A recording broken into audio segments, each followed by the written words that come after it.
Welcome to Restaurant Influencers presented by Entrepreneur. My name is Sean Walchef, founder of Cali Barbecue and Cali Barbecue Media. I want to give a special shout out to Toast, our primary technology partner at all of our barbecue restaurants here in San Diego. Thank you for believing in this show. Thank you for believing in smartphone storytelling.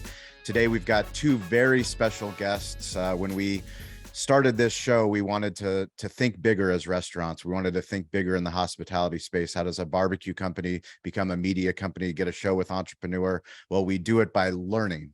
And in order to learn, we've got to find the best of the best, the people that are playing the game within the game. Today, we have two of the best, and that's Jamie and Kayla Giovinazzo of Eat Clean Bro. You can find them at Eat Clean Bro. They have 273,000 Instagram followers, 56,000 Facebook followers. They're on TikTok. They're all over the place. They're putting out content, but more importantly, they're helping people live healthy lives and they're building a profitable business. You guys, welcome to the show. Thanks, man. Thanks for the intro. Absolutely, man. We're super excited. So we're going to start with our favorite random question, which is, where in the world is your favorite stadium, stage, or venue? It's got to be Madison Square Garden. Yeah. MSG? Yep. Yeah, without a doubt. Okay. What makes it the most special for me was when I started cooking for Lala. She put me on with Carmelo Anthony, and then he got me in with the Knicks. So then, like, right away, felt like this is awesome. I got to be back there, backstage, meet everybody, feed everybody. So yeah, Madison Square Garden, without a doubt. All right. So we're going to go to Madison Square Garden. We're going to convince Entrepreneur. We're going to convince Toast. We're going to get Eat Clean Bro. We're going to get you guys sponsored all over, but we're going to get people that listen to this show, people that are playing the game within the game, the people that are moving their businesses forward. We're doing like a TEDx of hospitality. We're going to put you on center court, both of you. We're going to say, I need the Eat Clean Bro elevator pitch. You're pitching the entire stadium. I want to know, who are you? What do you do? And what are you building into the future? Essentially, like, I just got done telling my leadership team, Eat Clean Bro is healthy, affordable, convenient. The mission statement since 2005, I've been cooking for a long time. I've been doing this for a long time, but ultimately those are three things that evolve with time: healthy, affordable, convenient. When I started Eat Clean Bro in 2013, Jared from Subway, that weasel, he was selling weight loss sandwiches. McDonald's was sponsoring the Olympics. So, like, in terms of what the public conceived as healthy has changed dramatically. People are starting to get more educated on how they should be eating. I was lucky to be one of the pioneers in this space. But for me, the 30-second elevator pitch, Eat Clean Bro is healthy prepared meals delivered to your door, no contracts, no minimum, high quality, great bang for your buck, great value, great food. That's incredible. Can you give the listeners and the people that are watching on YouTube an idea of the scale of the company? How many employees? What kind of revenue? We're doing 20 million a year. We're like pretty much a regional brand. I think where people get pumped up with my story is I'm still self-funded. I retain 100% ownership of the company, and I started this out of my buddy's house with my last $300. So I had a lot of celebrities get behind me, a lot of free publicity. I had maybe one of the most iconic billboard campaigns in New Jersey for pennies on the dollar. I've just always found a way to move, and probably because I'm spending my own money, I'm not spending VC capital or venture. I'm not spending their money. So I've always found creative ways to get big bangs on low bucks, and that's really like the name of the game. So, as this is like a restaurant podcast, any restaurateur knows, when someone who's outside of the restaurant business goes into the restaurant business, you can tell right away. I mean, they're blowing out, they're spending $11 million on woodwork. They're buying all state-of-the-art equipment. They haven't even sold a meal yet. You're like, whoa. Like, I've always had the restaurant mentality, because that's my background. I have a restaurant background, kind of like, to dip your foot in the water, see what's working. And if it's safe, go all in, but don't. I think sometimes people fail in this space because they go ahead, they essentially sailors dive into shallow water, and by the time they realize they made a mistake, they're just dead. Kayla, I love the fact that you're here. You're just as much as part of this, as much as part of the brand. I'm somebody that I wouldn't be where I am without my wife. She works in the company, she works in the family, she runs our Walchef Wolfpack. Can you bring us back to the dream and to the receipts that when you first came into this eat clean bro lifestyle? Yeah. We've been talked about this in a long time. So I am not a natural born entrepreneur. I am not a risk taker. That's very much Jamie. I think why we work so well together is because I think that we work so well together because I know what my limits are and he has no limits. So I'm the one to always, reel him in or bring him back down to reality, or, and if the idea is great, okay, I like to execute. And I think what's really special about, working with your spouse is there's an understanding that although you're in this together, there can't be two lead singers to the band, right? So I very much work for Jamie, and it is his dream and his vision that we are both working to execute. But at the end of the day, it benefits both of us. Yeah, but that bag of receipts, I don't know why I thought this was such a good idea, but I really believed in him and I believed in his mission, and I went all in on it. And here we are 10 years later, two beautiful babies. And Share the story. The bag of receipts. Was this the first date or was this second? I mean, when No, does, so when does the man we- drop the receipt bag? we had already been on a couple of dates, and Okay. at the time I was actively pursuing a career in law enforcement. I wanted to be a cop. That was my life's dream. But we were probably 4 or 5 dates in, and we had something scheduled for a Friday night. And he called me and said, "Hey, sorry, it's tax season and I have a lot of stuff I have to get together for my accountant, and it's overwhelming, and I'm gonna have to cancel on you this Friday, but please, don't be mad at me." And I had just really been enjoying spending time with him. So I said, "Hey, I'm really organized. I would love to help you. Do you want my help?" I am straight A student, went to college, loved it. Jamie hated it, didn't finish. We're very different people.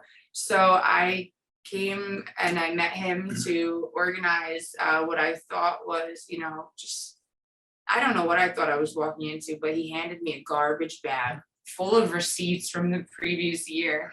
And at that point, I was like, whoa, all right, this guy may be really talented, but I think he was just so focused on his customers and his food that the back of the house stuff got put in a garbage bag. So we really bonded over, working together that night. And I got everything to his accountant on time. And that's when we really started to talk about, what it was that he wanted to do with the rest of his life and why this was so important to him. And although he didn't have all the answers and he might not have had all of his receipts, alphabetized and organized, it didn't matter because his customers were happy, his food was good, it was affordable, and people really believed in his product and what he was selling. Jamie, I'd love for you to talk about the perseverance that it takes, because so many people, this is on Entrepreneur, millions of people are going to be able to watch this, listen to this, read the article. They're looking for inspiration, and you got knocked down. You got knocked down multiple times. I mean, according to what I've found, it was 7 times you were out of business before Eat Clean Bro got to actually building a business, a business that was paying the bills. even though those, you had a garbage bag full of receipts, those bills were paid.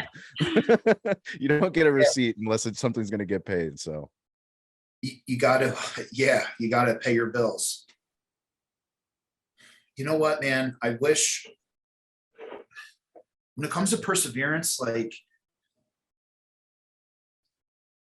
in 2012, Hurricane Sandy was a turning point in my life. Hurricane Sandy devastated me and my family. They lost my mom, my grandma, my uncle. They all lost their homes. It was a really terrible time. And I had given up on the idea of cooking. I had failed a bunch of times.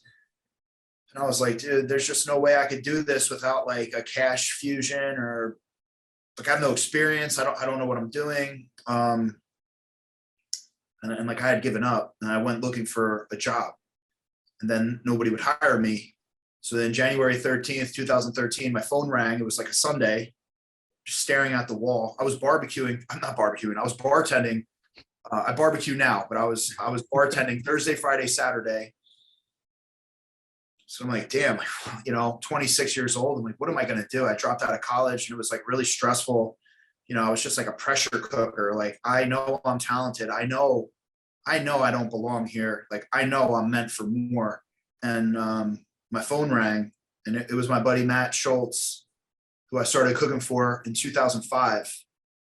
And he was the one who started it all on accident. He asked me, I was changing in the locker room. He's like, yo, man, what do you eat? I'm like, that's the original story. That's how it all started, was with Matt Schultz. So I had not talked to him 6, 7 years, whatever, years had gone by. The phone rings, January 2013. He's like, hey, bro, are you still cooking? And I was living at my buddy Paul's house at the time. I put my palm over the phone. And I'm like, yo, Paul. I'm like, yo, you think your parents care if I start cooking at their house? And so they were living in Florida, right? So like they were what do they call them, snowbirds or whatever. So like you live in Jersey on the in the summer and you go down to Florida in the winter. So he's like, nah, man, like do it. I'm like, I take my palm off the phone. I'm like, yeah, bro, of course I'm still cooking, Of course. I told a little lie. So I'm like, I had spent all my money getting suits for job interviews. So I had like $300 from that weekend, like right on top of the dresser. So I'm like, yeah, bro, like, yo, you got any other friends in the office that want meals? Like I was trying to like tick it up, Yep. upsell. And he's like, yeah, man, yo, just like, dude, I peddled, I got like 82 meals out that first week. And 82 meals. That's impressive. How many did he order out of those 82? So I had a Rolodex. So like I had been cooking. So I had fans, I was on the street. One of the funny stories was that like I was boys with Mike the Situation before he was famous. So like, he's obviously a local legend here in Jersey, or he's not, he's more than local, but so that was one of my buddies that I was cooking for. So like I had a huge network, because before meal prep became what it is now, it was almost like you had a guy, like, I had a guy who cooked my meals. So like all the bodybuilders, the cops, anybody who was in shape had somebody that like cooked their meals. And that was like a side hustle. So like the food business was always kind of like my side hustle. I did it for myself. I add on people. So like I had a Rolodex of business. So I just started going down my phone, everybody's name with food, started shooting out texts. Yo, Jamie's cooking, right? Just like a club promoter, just sending out texts, getting texts back, writing shit down. I had 4 items on my menu, and I just started cooking at my buddy's house. Cleaned up the kitchen, put the dog outside, leveled it all up, and I started making food for my friends. And I took every dollar. I kept bartending, and I just saved everything. I lived like super low key, and the first 6 months of doing that, and that was the hardest thing I've ever done. I remember one time I slipped in the driveway on the snow, and I was so tired. I had my North Face. I'm looking up at the stars, and I'm like, yeah, I don't think no one's coming back. Like, I'm not going to get run over. So like, I just zipped the jacket up, dude. I just slept right outside in the snow. And then there'd be nights I'd wake up in the morning with like all the lights on, my clothes on. I didn't remember how I got home, because there was so much, I was working, I was bartending on the side, and I was cooking, delivering, and it's really funny, man. Like right before I blew up with all like the celebrities, I met Kayla like 2 weeks before that happened. So she's the truth. She really liked me before it all. It's true. And now a quick break from restaurant influencers to share an exciting new offer from our sponsor, Atmosphere TV. Go to atmosphere.tv/BBQ to not only get Atmosphere TV for free, but also our audience is given the gift of $200 in ad credits, as well as free activation. Join more than 40,000 other venues who use Atmosphere TV by signing up with the code BBQ at atmosphere.tv/BBQ. Keep guests entertained with Atmosphere TV because you have the ability to turn your promotions and your advertisements onto your television with this platform. The simple plug and play device lets you take control of the content on your screens. Keep guests entertained, engaged, and informed of real-time specials, career opportunities, and announcements that you can personalize within your own custom content dashboard. Tap into great channels such as America's Funniest Home Videos, Fashion, Throttle, Chive TV, Sports Highlights, Red Bull, Real Madrid, along with unbiased news and entertainment. There is something for everyone. Over 60 curated channels of short form, entertaining content to choose from right at your fingertips. They also have an incredible ad-supported network that allows you to not only market within your four walls, but also locally or nationally if you desire. The platform gives you full control to dial in your marketing efforts. Please go and visit atmosphere.tv/BBQ and let them know Restaurant Influencers sent you.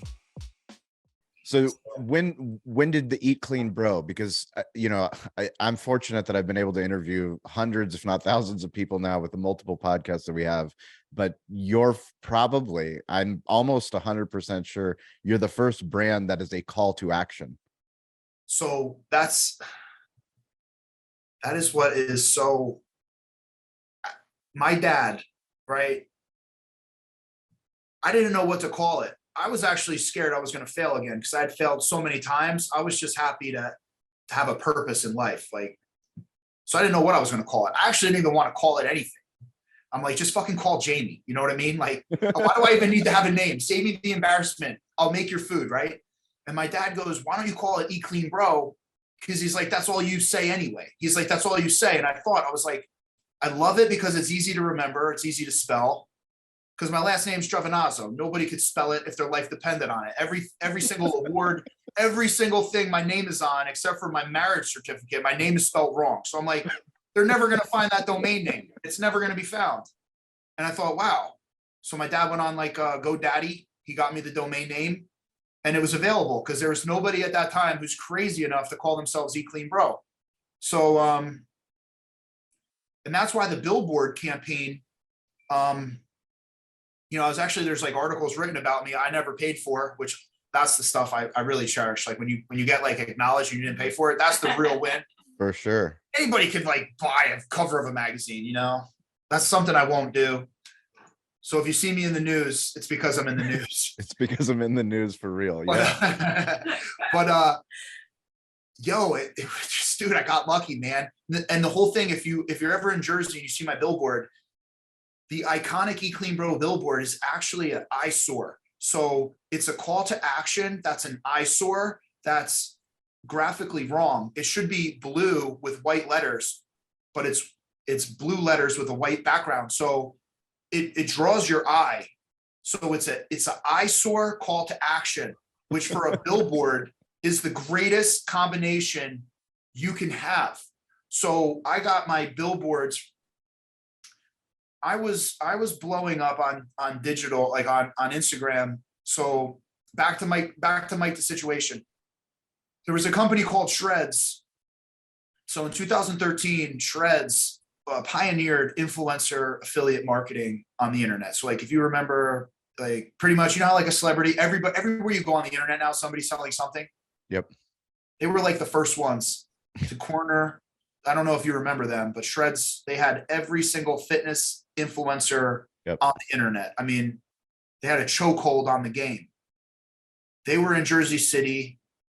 My buddy, and they were a bunch of Indian dudes. And my boy Sean, one of my good friends from high school, sweet Indian kid, never played sports, never lifted weights, never gave a crap about bodybuilding, was not fitness related. I'm scrolling on Facebook. I see Sean Dua checks into Shreds in 2013. I call him immediately. I'm like, Olympia's in Vegas. We're in Jersey. I'm like, dude, what are you doing at Mr. Olympia? That's just somewhere I would never think you'd be. And he's like, oh, I'm I'm the CFO of Shreds. And I was like, holy shit, man, really? He's like, yeah. I'm like, shit. I'm like, dude, I wish there was something we could do. He's like, yo, actually, he's like, Arvin heard of you. I had big street cred in Jersey, like big street cred. All right. Like that was like another unknown. That's a big deal. I had big street cred in Jersey. So he's like, yeah, actually, Arvin was asking me about you. He's like, yo, when we get back, you should come up. And I was like, oh, dude, I love it. He's like, yeah, bring food. The way Arvin had heard about me was Situation's brother, Frank, had saved all the containers. So their walk-in pantry was like thousands of black to go.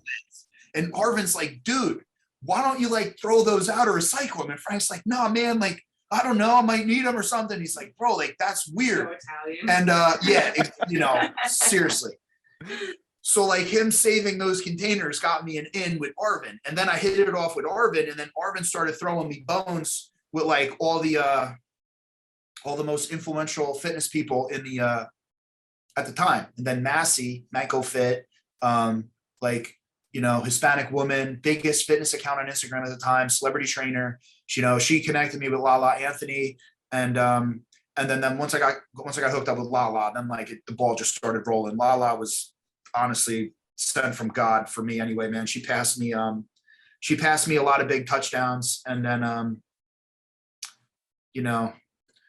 that was kind of how it really, she posted me on Instagram. I got 40,000 followers in like 24 hours. It's amazing. We were, the phone shut down.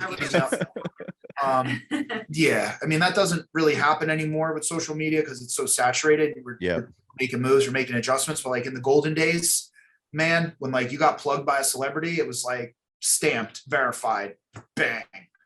It was big. I had at the time Kris Jenner was following me. I thought that was cool. We had a lot of cool wins, man. It's feeding DJ Khaled and Michael B. Jordan, all those guys. It was cool. A lot of cool stuff happened. What I love about your story, it's something I was fortunate. I got to interview Rob Dyrdek recently, and he was talking about media is great, but people overthink media. And when we think about social media, the world that we live in, you always want that celebrity endorsement. You want somebody that's game changing for your business. It's only game changing if your business is ready. And your business was ready. You were able to capitalize, because if you get an influx of business because of that post, because of somebody, saying, hey, you got to come and try this out. If your team isn't ready to execute, like that's your Super Bowl, everything fails. It's actually worse. Yeah. You gotta for me, it's funny, man. My dad taught me a lot of fundamental principles in life. Like, if something's wrong, fix it. So when that happened and we were getting bombarded, we got in front of it. Listen, guys, 40,000 fought, like we're doing our best. And like my whole approach to business is like, just keep them playing. So at the casino, they just want you at the blackjack table. So there was a lot of times, man, I had to give a lot of stuff for free because we made mistakes. A lot of times people would be like, oh, I'm backed by this celebrity. F you. No. I'm only as good as my last meal. Yeah, you know what?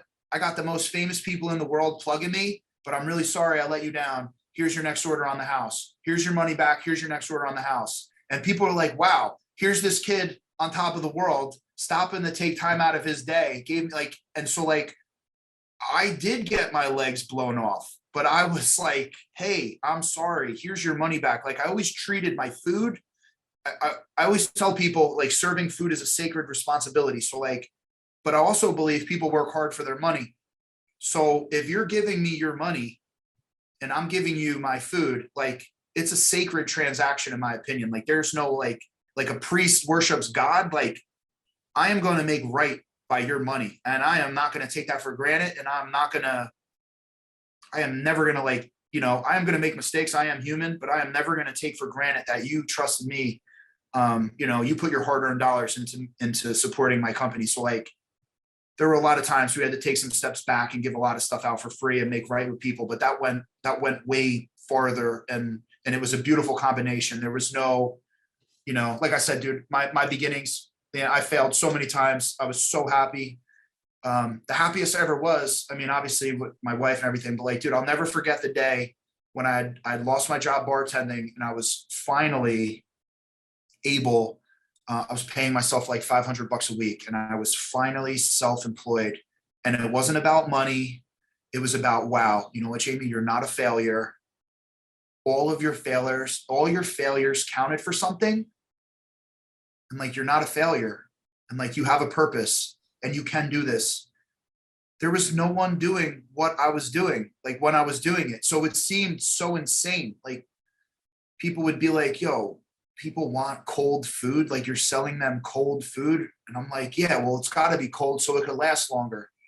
And like, it was just like, it was a really uphill battle. Like I was ahead of my time. Obviously now with like the digital age, people are accustomed to doing this, but like, you know, even in 2013, I had started way before 13, but like there was still just such a massive learning curve that nobody thinks about today. But man, like it's incredible. psychologically, that was like the greatest day of my adult life, was like, you're not a failure, and all the pain of failing, it prepared you for success. So like that was for me the turning point in my life where I was like, wow, like, thank you, God, like this all meant something. And when I think about people who give up on their dream and they have that regret and they never get to taste, you know, the bittersweet joy of your failures adding up to your success, that is, to me, man, that is like the saddest, because I'll never forget how I felt. I never want to feel like that again. And I don't think I ever will, because I got over that hump, and my hard work did pay off, and it mattered. And I needed those lessons. I needed to get my head knocked off all those times to become who I am today. Kayla, I would love for you to give some perspective. You know, you mentioned reining Jamie in, and I think when I think of my wife, you know, I'm the one that has the big crazy ideas, but my wife she has to rein me in. She has to control our brand. She's the one that's actually, you know, making sure that, yes, this plane wants to launch, but we have to make sure that we're packed, we're prepared, we're ready for takeoff. Can you talk about some of the lessons that you guys have learned as you've scaled from where you started to where you guys are now today, you know, regionally and multiple, what are you in 15 different states now delivering? A lot. A lot. I think that communication probably was key for us. So as we grew and we started taking on employees, you know, everything with Jamie has always been so informal.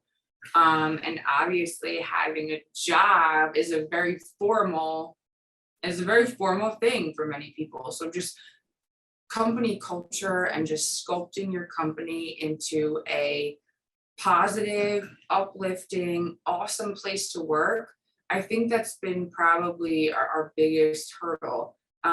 We had very, very rapid growth, especially in our beginning days, and just learning what that is and what that responsibility is like to employ so many people and be responsible for, you know, them bringing home, you know, money to their family. It's a huge responsibility, and I don't think many people think of it that way. So communication, obviously from the top down, is something that, you know, we've worked on a lot. We have 150 employees at this point, and just keeping Wow. everyone organized and informed and on track. I think that's been our biggest hurdle, and we've really mastered that today. But Can I add to something? Can I add what she's saying? We spent a lot of money on consultants. So like, whenever there's like business owners listening, anytime something's broken in your company, it stems to two things: communication and training. Yep. Something's going wrong, it's because like there is a miscommunication and there's unqualified people. Like, it's so funny she's talking about communication, but that is literally like every company's and individual's like biggest hurdle. See, I just stepped in. She was trying to communicate.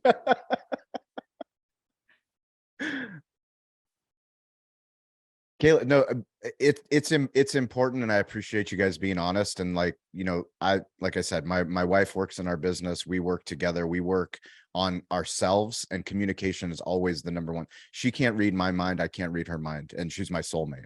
So the more that we actually talk about the things that we're trying to accomplish, not just in business, but in our own household, the better off we are. It actually makes for a healthier business. You know, a lot of what we talk about on this show is you guys are in the hospitality business, you're in the food business, you're in the e-commerce business, you're taking care of so many people that are your clients, you're taking care of the 150 people that are your employees, but ultimately you guys have to take care of yourselves. And if you don't take care of yourselves, then you can't be good parents, you can't be good employers, you can't be good leaders in your community. And you guys do so much to give back. What do you do to set your own boundaries to take care of yourself? So this is really funny that you should ask us that, because you're looking at like two complete and total polar opposites. I would say, and if you want to get really honest right now, I would say that I am plagued with imposter syndrome, success depression, anxiety, and I'm constantly worried about doing the best I can for everybody around me and being the best mother and being the best wife. And are all of our employees happy? Are our families happy? Are we taking care of everyone? And that plagues me day to day. And I would be lying if I sat here and looked at you and said that, self-care, I take care of myself. I work out. I obviously eating healthy is not a problem for us because we have access to great meals. But in terms of self-care, I think that's something that, and boundaries is something that I really struggle with even to this day. And I'll never forget this moment. I was 8 months pregnant with Santina, our daughter, our second child. And when I got the phone call that I had made the Forbes 30 under 30 list, and my first emotion, it was not joy, it was not happiness, it was, oh fuck, okay, I did this. So what do I do next? How do I impress everyone now? What do I do when I go into work today? Because this was huge and it was really cool, but shit, like, what now? What's the next list? What's the next hurdle? How can I impress everyone now? And I think that's why Jamie and I are a cool match, because he really does take care of himself and sets boundaries and is like, you're really good at that. And you're really good at taking a moment to say like, hey, I won today. Like, this is good. Or we didn't win today. I'll do better tomorrow. I think, being near him and being able to vibe with him definitely helps me to be a little bit more confident. But when it comes to that, like, he is winning in this department, and I'm glad to be matched with him so I can learn from that. I really appreciate your honesty. It's why I love doing this show is, the people that we get on the show. Well, the truth vibrates the fastest. And, it's amazing to me that, the biggest celebrities in the world, the most successful entrepreneurs, CEOs of publicly traded companies, like, we all have imposter syndrome. We all think it's like, well, when is it all going to collapse? Or if I got this accolade, or I opened up this next restaurant, or I got, this piece of PR, like, now all of a sudden everybody's going to know, everyone's going to know that, like, maybe I'm not what I think I am. For us, it's, especially, Jamie, as men, I know I go through it, and I know your wife looks to you as a rock, but I'm guessing, from all the failures that you've had, it's easy for you to put on a strong front, knowing that deep down, like, it's on you. It's on you. Not only is, this company, but the family and Jersey, like, you're representing something that's so much bigger than you. And you guys have bigger plans than where you are now to, when we look back on this interview, we're going to look back 5 years from now and be like, did we dream big enough? Is that what we wanted? What did we want for our family? What did we want together? What kind of impact did we want to make? What do you want to make? I am, so some of the best advice I ever got was from a farmer. And he said, he's like, you got it. You're going to grow. You're going to be successful. He said, just always make sure 2 + 2 is 4. And he's like, it might not make sense now, but when the time comes, just remember, just always make sure 2 + 2 is 4. And I'm still working on 2 + 2 is 4. So I'm just made some big investments on leadership, getting my organization ready to scale. Obviously I want to be a national brand. I want to be the food company that America trusts and leans on to feed their families healthy food, healthy, affordable, convenient food. But 2 + 2 has to equal 4. I'm a big believer in, getting the horse in front of the carriage and like making sure that like, before I stomp on the gas, I have tires, I have air in my tires, I got the brakes, everything's going. I'm still that kid who's happy. I make, obviously now I make more than $500 a week, but ever since I was able to be self-employed, I get to wake up every day. I get to do what I love. It's a loaded question. We're getting our financial department in order. We're really improving like the culinary aspect of our game. I really leveled up the culinary leadership here. Obviously the digital space, what's really crazy about digital and e-commerce, man, what worked 3 years ago doesn't work today. Yep. 3 years is not a long time. Nope. And to be honest, what worked 2 years ago doesn't work today. So the e-commerce side, the side that I am, a part of, we're really just trying to, there has been such a turbulence between, COVID, lockdown, the repercussions of COVID, the supply chain issues, the inflation, like we're like, man, let's just keep calm. I tell like my leadership team, like, guys, we're okay.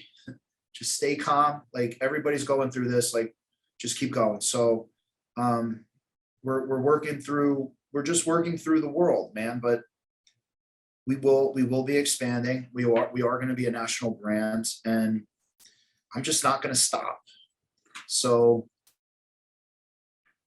it's just on to the next thing. Always improvement, better place to work, better place to eat, and just, I think I'm definitely an employee first type of person, but like, just keep going.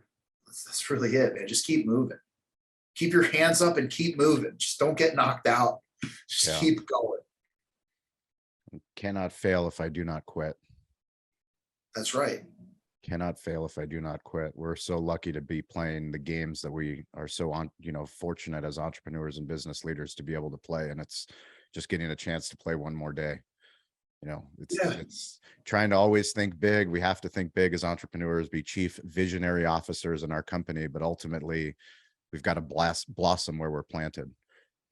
That's what's so important, and appreciate the things that we do have. I just want to give a quick plug. Every Wednesday and Friday at 10 a.m. Pacific time, 1 p.m. Eastern time, we put on a Clubhouse call on the social audio app Clubhouse. So people that listen to this show, please join us on the Clubhouse. You can come up on stage, share your story. We're looking for the next restaurant influencer, content creator to be on this show. And we also like to give a shout out. This week's shout out's going to Mike Mamula.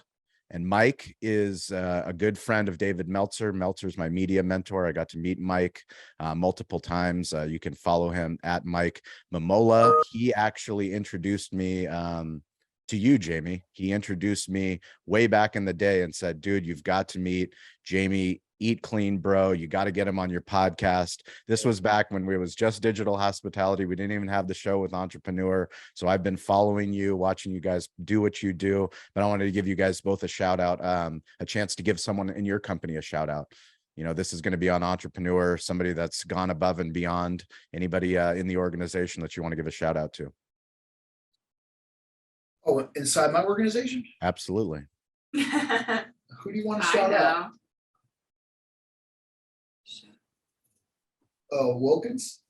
Oh yeah, we got to give a big shout out to Nicholas Wilkins. Culinary. Okay, what's he doing? What did Nicholas do? What did he do to deserve a shout out on Entrepreneur? What didn't he do? Well, give me a story. Give me a story, a Nicholas story. I've worked with a lot of chefs, and for me, I know and I believe and I preach, a chain is only as strong as its weakest link. Nikki comes in here, man, super positive, super confident, articulate, coaching, leveling up the staff in a manner that is encouraging and positive. And for me, that is who I am. But now I finally found somebody in my leadership team who's possesses the characteristics that I do. And that is like so important to me, because it's like a rare thing where insecurity is not thriving. We are trying to make the team better, and we're putting our personal egos aside for the better of the group, and that is the key for like organizational success, or personalities in those positions that really breed leaders, so that's why the personality. So if you guys want to reach out to me, it's at Sean P. Walchef, ShawnPWalchef. If you want to follow Jamie and Kayla, they are both on Instagram. We will put links into the show notes. I love the fact that you guys are posting content across all platforms. Eat Clean Bro on Instagram, on TikTok, on Facebook. You can visit their website. We'll put links into the show notes. Is there any parting words of wisdom that you'd like to anybody that's listening to this, whether they're a content creator, whether they're in the hospitality business, whether they want to launch e-commerce? What kind of words of wisdom do you have for the entrepreneurs listening? Well, essentially, man, if you don't know where you're going, any road will get you there. So like, always have an idea, right? Like, if you don't know what you want, you're going to go, like, in this day and age, specifically for like the kids who are 25, 26 and younger, I was suffering before social media, with what I wanted to do in my life. And as a kid transitioning to adulthood, it was really hard. I felt lost, but I'm very grateful I did not grow up in the day of social media, where there's, these young 20-year-olds in Dubai in like penthouse mansions with Ferraris, Lamborghinis, where you're looking like you're this failure because you're not in Dubai in a penthouse with Lamborghini. Like, just, I don't even know how those guys are there, to be honest, man. Maybe they're paying for it. Maybe they have rich parents. Like, parting words of wisdom. Parting words of wisdom. All right. Or know yourself. Come up with a game plan, and don't beat yourself up because there's some guy in a Bugatti in Dubai. I'm like 22 years old, because I'm 36 and I'm beating myself over that kid up who's 22 in a Bugatti. Well, I can't wait to see what you guys build. Somebody get me a Bugatti in Dubai. Come on, get him a Bugatti. Eat Clean Bros coming to Dubai. I love it. No, but seriously, Kayla, Jamie, thank you so much for your honesty. Thank you for your leadership. I know it takes a lot to share what you guys shared with me today, but I know so many people that are going to listen to this, watch this, wherever you guys listen to this. Please subscribe to the podcast, share it with a friend. Check out Eat Clean Bro if they're delivering to you. Change your life, change your lifestyle.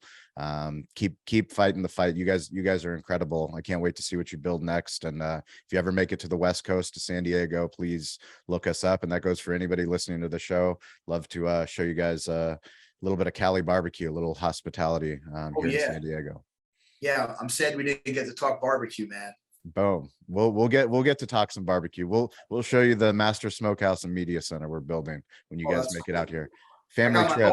Thank you so much for having us. I got my Moberg parking lot. Okay. There we go. Yeah. There we go. I like it. And a special thank you to our title sponsor, Toast. Toast is the primary technology partner that we use at our restaurant, Cali Barbecue. It is also the primary technology partner that so many of the guests have shared with us on this show. People like Sam, the cooking guy, Stacy Poonkinney, Jeff Alexander. So many times the guests tell us that they're using Toast when we didn't even know that going into the interview. That is why we are so grateful that they sponsor this show. We want you to win. You that listen to this show, we want you to improve your digital hospitality. Toast is built for restaurants, and it's built for you.